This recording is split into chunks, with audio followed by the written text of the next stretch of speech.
Everyone, welcome back to my channel Neha's academy. मैं नेहा शर्मा। उम्मीद करती हूँ आप सब बहुत अच्छे होंगे। तो चलिए हम शुरू करते हैं आज की क्लास। पिछली क्लास में हमने किया था पेपर 1 से मैथमेटिकल रीजनिंग एंड एप्टीट्यूड की क्लास, जिसमें हमने मैथमेटिकल रीजनिंग से नंबर सीरीज़ किया था। नंबर सीरीज़ के कुछ पार्ट्स रह गए थे जो कि हम आज की क्लास में करेंगे। तो चलिए बिना किसी देरी के शुरू करते हैं हमारी ये क्लास। तो चलिए शुरू करते हैं हमारी आज की क्लास।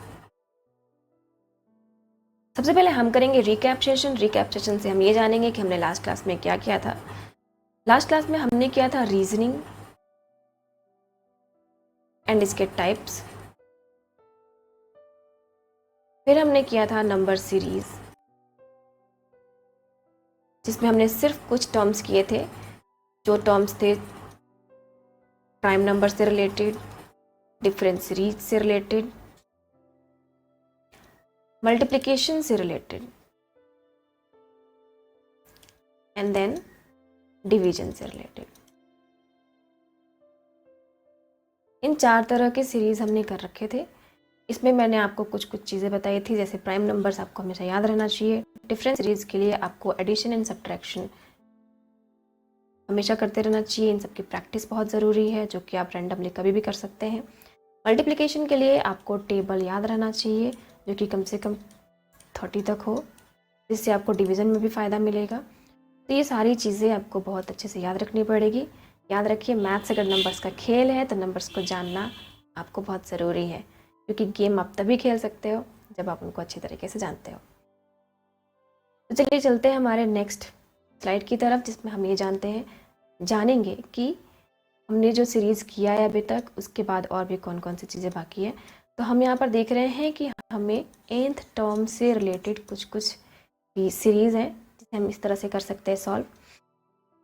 देखो, आप नंबर सीरीज चाहो तो बहुत मेहनत करके भी कर सकते हो, बस कुछ ट्रिप्स होते हैं जो आप अगर यूज़ करते हो तो बहुत ईजिली हो जाते हैं। ये सारी चीज़ें जो हम कर रहे हैं वो टिप्स के थ्रू ही कर रहे हैं, क्योंकि आपको क्वेश्चन में कभी नहीं लिखा रहेगा कि आप nth टर्म यूज़ करो, आप डिफरेंस यूज़ करो, आप प्राइम नंबर सीरीज़ यूज़ करो। ये सारी चीज़ें आपको खुद यूज़ करनी पड़ेगी जब आपने उसकी प्रैक्टिस कर रखी हो। तो हम इसकी कर रहे हैं प्रैक्टिस। तो चलिए हम देखते हैं अभी एन स्क्वायर सीरीज़, यानी कि हमें यहाँ पर क्या करना पड़ेगा, कुछ स्क्वायर से रिलेटेड चीज़ें करनी पड़ेंगी। स्क्वायर के लिए आपको स्क्वायर याद रहने चाहिए, जो कि कम से कम आपको 30 तक याद होने चाहिए। ये सब ऐसी चीज़ें हैं जो आपने एक बार कर लिया तो उसके बाद आपको बहुत ईजी होता है मैथ्स को सॉल्व करना। तो स्क्वायर्स में 1 से लेकर के 30 तक ज़रूर करें। चलिए देखते हैं यहाँ पर। अब यहाँ ये सॉल्व करने के लिए हम कुछ यहाँ पर टर्म्स लिख लेते हैं, ताकि आप तो बहुत ईजी हो इसको करने में। तो कुछ स्क्वायर्स हम यहाँ पर लेते हैं। 416, 525, 636, 749, 864, 981, 1000, 11 121, 12 144, 13 169। इससे ज़्यादा हमारे पास यहाँ कोई क्वेश्चन है नहीं, तो हम करेंगे सिर्फ इतने से ही। आप देख पा रहे हैं, जैसे ही हमने यहाँ पर कुछ लिखा, आपको कुछ नंबर्स यहाँ जो सेम दिख रहे हैं, सेम चीज़ें जैसे ही दिख रहे हैं। अब ये तो हमने यहाँ पर लिखा है, पर ये आपको दिमाग में होना चाहिए। अब जैसे आपके दिमाग में ये है, आपको तुरंत ये समझ में आएगा कि ये सब क्या चीज़ें हैं। जैसे आपको ये समझ में आया कि ये 0 का स्क्वायर है, ये 2 का स्क्वायर है, ये 4 का स्क्वायर है, ये 6 का स्क्वायर है, ये 8 का स्क्वायर है, तो हमारा नेक्स्ट क्वेश्चन में क्या हो जाएगा, 10 का स्क्वायर। आगे का देख लेते हैं। ये 12 का स्क्वायर, यानी कि हमें क्या करना है यहाँ पे 10 का स्क्वायर, क्योंकि होता है 100। तो आपको आंसर ऐसे मिल जाएंगे, क्यों 5 सेकेंड्स में। लेकिन उसको करने के लिए आपको ये कुछ नंबर्स याद रखने पड़ेंगे।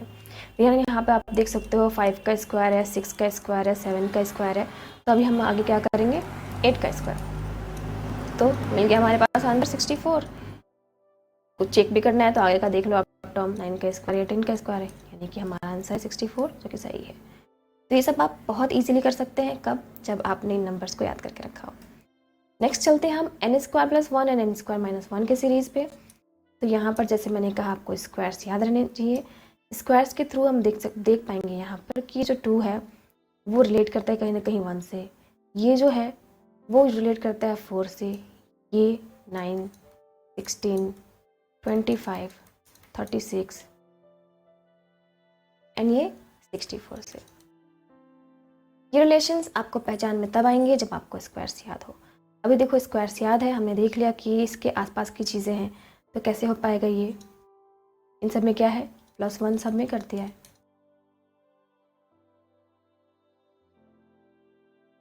तो यहाँ का सीरीज़ क्या हो जाएगा फिर? अब ये 6 का स्क्वायर +1 है, तो यहाँ पर क्या हो जाएगा? 7 का स्क्वायर +1 इज इक्वल टू 50। मतलब आपके पास आंसर क्या है? 50। फिर चलिए नेक्स्ट देखते हैं हम यहाँ पे। बात करें अगर हम 0 की, 3, 8, तो यहाँ पर भी आप देख पाओगे कि कुछ न कुछ नंबर्स ऐसे हैं जो कि बहुत मैच कर रहे हैं। 63 जो है 64 से मैच करता हुआ है, ये 49 से मैच करता हुआ है, 36 से मैच कर रहा है, ये 25 से, ये 16, ये 9, ये 4, ये 1। अब सब में क्या हुआ है? -1। सब में -1 कर दिया तो बन गया उसका एक सीरीज़। अब ये 64 किसका है? 8 स्क्वायर -1। ये किसका था? 7 स्क्वायर -1। इसी तरह से ये किसका था? 1 स्क्वायर -1। तो अभी नेक्स्ट क्या आएगा? 9 स्क्वायर -1। 9 का स्क्वायर क्या होता है? 81 and then -1 is equal to 80, यानी कि ये हो गया आपका आंसर 80। सॉल्व कैसे कर पाएंगे हम? हमें याद रहे तो। नेक्स्ट करते हैं हम n square +1 and n square -1 के 9 के सीरीज़ पे, सॉरी n के सीरीज़ पे। तो अभी हम देख पाएंगे यहाँ पर फिर से 0 है और हम चलते हैं सेकंड वाले से। तो ये 2 है, हो सकता है ये 1 के स्क्वायर से रिलेट करता हो और ये 2 के स्क्वायर से भी रिलेट कर सकता है। आगे बढ़ते हैं हम। ये है 6, तो हम ऐसे अगर करके देखें इसको कि ये 1 square -1 is equal to 0, 2 square -2 is equal to 2, 3 square -3 is equal to 6, 4 square -4 is equal to 12। ये इस टर्म्स पे सटीक बैठता है। 5 square -5 is equal to 20, 6 square -6 is equal to 30, then 7 square -7 is equal to 49 -7 is equal to 42। तो ये हो गया आपका आंसर 42। चलिए लास्ट चेक भी कर लेते हैं हम। 8 स्क्वायर इज इक्वल टू 64 -8 56, मतलब हमारा टर्म जो है वो सही है। लास्ट की चीज़ें हम इसलिए चेक कर लेते हैं कि अगर कहीं हमने कुछ गड़बड़ी की हो तो वो हमें नेक्स्ट सीरीज में पता चल जाएगा। तो ये थे स्क्वायर से रिलेटेड कुछ क्वेश्चंस। अब हम करेंगे क्यूब से रिलेटेड कुछ क्वेश्चंस। क्यूब से रिलेटेड क्वेश्चंस करने के लिए भी यहाँ वही बात हो गई, यहाँ फिर से आपको कुछ करना पड़ेगा यार।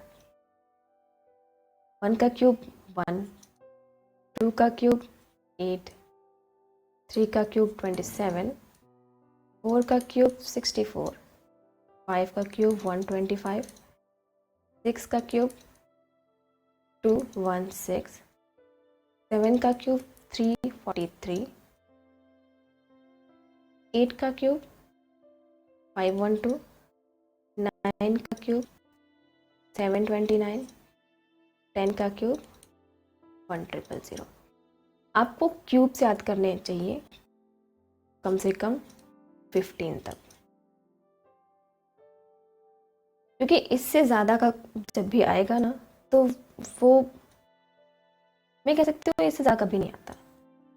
आपको 1 से अगर 15 तक का क्यूब याद है तो आप ये सीरीज़, ये सिर्फ सीरीज़ के लिए मैं नहीं कह रही हूँ कि आप ये टेबल से याद करो, क्यूब से याद करो, स्क्वायर से याद करो। आपको आगे में बहुत हेल्प मिलेगी मैथ्स के सारे क्वेश्चंस करने में, क्योंकि मैथ्स सिर्फ नंबर्स से बना हुआ है और नंबर्स इसमें ऐड, मल्टीप्लिकेशन, सब्ट्रैक्शन, डिवीज़न, यही चारों चीज़ों से ये बेसिकली है। आप स्क्वायर्स पे देख रहे हो मल्टीप्लिकेशन है, क्यूब्स पे देख रहे हो मल्टीप्लिकेशन है, पर हाँ कुछ चीज़ें अगर याद करके रखते हैं तो वो हमारे लिए बहुत ईजी हो जाता है, फिर हमें वो करना नहीं पड़ता। चलिए देखते हैं हमने यहाँ किया। आपको नंबर्स कुछ कुछ दिख रहे होंगे, 27, 64, 125, 216। तो नेक्स्ट क्या हो जाएगा? कैसे हो जाएगा? हमें याद है इसलिए। ये किसका क्यूब है? 3 का। ये 4 का, ये 5 का, ये 6 का, तो नेक्स्ट क्या करना पड़ेगा हमें 7 का क्यूब यानी कि 343 हो गया आंसर। नेक्स्ट अगर हम यहाँ पे देख पा रहे हैं तो ये नंबर्स पे कुछ कुछ जाने पहचाने से लग रहे हैं आपको, मतलब ये 6 का क्यूब +1 हो गया है, ये 4 का क्यूब +1 है, ये 3 का क्यूब +1 है, ये 2 का क्यूब +1 है और ये 1 का क्यूब +1 है, मतलब क्यूब में +1 ऐड। अब ये 4 के बाद क्या आता है 5, तो 5 का क्यूब +1 इज इक्वल टू 126। कैसे होगा, अब हमें ये याद रहेगा। देन नेक्स्ट हम देखते हैं, फिर से यहाँ पर हमें कुछ टर्म्स दिख रहे हैं, यानी कि ये 125 के पास का है, ये 60 के पास का है, ये 27 के पास का है, ये 8 के पास का है, ये 1 के पास का है। पर यहाँ आप देख पा रहे हो यहाँ -1 है, यहाँ +1 है, यहाँ फिर से -1 है, यहाँ फिर से +1 है, यहाँ फिर से -1 है, तो नेक्स्ट क्या हो जाएगा फिर से +1। अब ये किसका क्यूब है 5 का, तो हमें क्या करना है 6 का क्यूब। 6 का क्यूब क्या होता है 216, हमें क्या करना है टर्म्स में ऐड, यानी कि 217 आंसर। ये सब हो पाएगा जब आप इन सब चीज़ों को याद करके अच्छे से प्रैक्टिस करना शुरू करें। चलिए हम देख लेते हैं कुछ नंबर्स जो आपको प्रैक्टिस करना चाहिए घर पे, ताकि आपने जो अभी तक सीखा है उन सारी चीज़ों को यहाँ अप्लाई कर सके। और मैं इसके ऑप्शंस आज नहीं दूंगी, क्योंकि आंसर्स देने के बाद क्या होता है कि आप बस देखने लग जाते हो कि नहीं मुझे यही आंसर लेना है, तो आप बस किसी तरह से वो आंसर ले आते हो। आंसर्स आपको मिलेंगे नेक्स्ट क्लास में।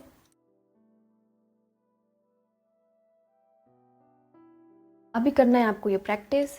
इन प्रैक्टिस के लिए आप इस क्वेश्चंस को पॉज करके लिख सकते हो अपनी कॉपी पे, या नहीं तो आप स्क्रीनशॉट ले सकते हो ताकि आप इन क्वेश्चंस को कर सको। तो मिलते हैं हमारी नेक्स्ट क्लास में, जहाँ पर आप इन आंसर्स को लेकर आएंगे।